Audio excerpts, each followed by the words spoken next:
Hello everyone, today we are going to have a look at how we can import and export for SketchUp. Simply go to File to Import, go to Import, locate your file and then import it. You see your file has been successfully imported from AutoCAD to SketchUp. Now if you want to export your file to AutoCAD to work, keep in mind that you have the top view selected, like that, and then you go to File, Export, 2D Graphic.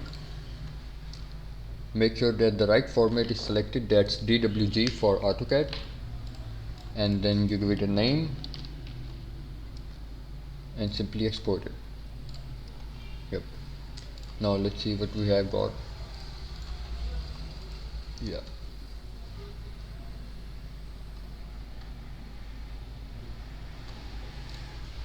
Okay, we have our AutoCAD file here.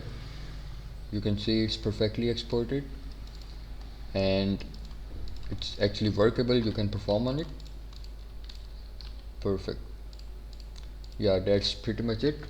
If you have any other questions, we'll be back. You can post your suggestions, your questions in the comment box, and we'll be back with another video.